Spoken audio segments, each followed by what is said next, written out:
name is Nicola and I designed the illuminated letter B.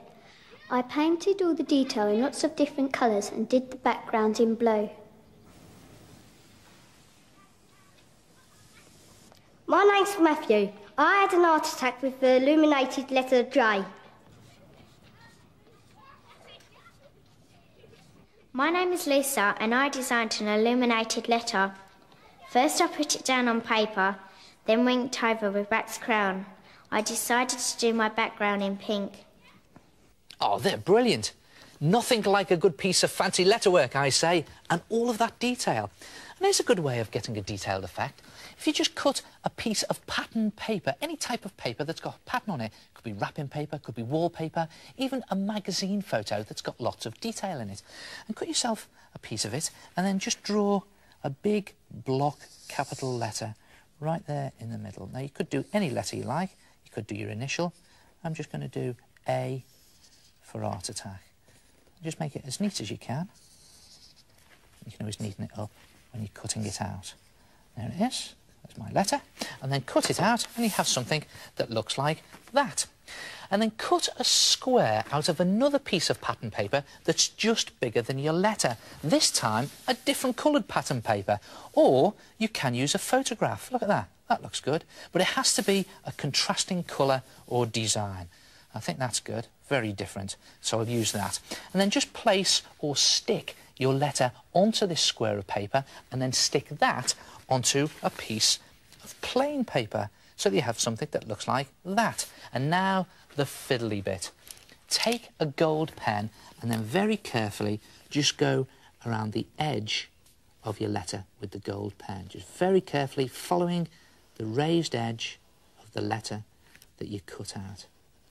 And it's a good idea to cut that letter out very neatly so that you have a nice straight edge to go along. And just do it very carefully with your gold or silver pen. Silver pen would work with this. And when you've done that, go around the outside of your pattern square, like this. And don't rush it. Just doing it very carefully. And when you've done it, you've got something that looks like that.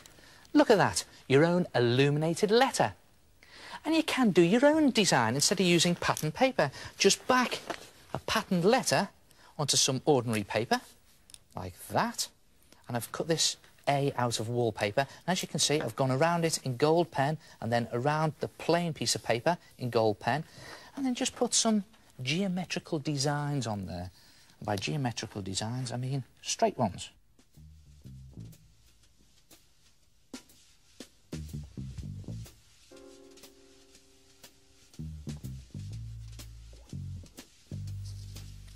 And when you've done that, just put some fancy doodle work in there, because those illuminated letters always seem to be very fancy, didn't they? Watch this.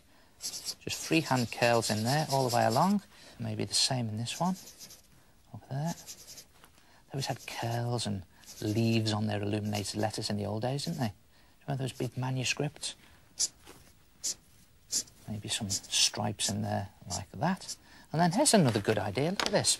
If you take a 2p coin and just place it halfway over the edge of your square like that, and then with gold pen, just go around the outside of it, and then move it up, and do it again, and move it up again, and keep doing it, and go all the way around your square, and maybe you could even put some dots in, like that. All adds to the pattern. And when you've gone all the way round, you'll have something that looks like that. Look at that. A homemade illuminated letter. I think that's a brilliant effect, that. And what do you do with them? Well, you could stick them on the front of exercise books, or maybe on the front of a greeting card and send it to someone.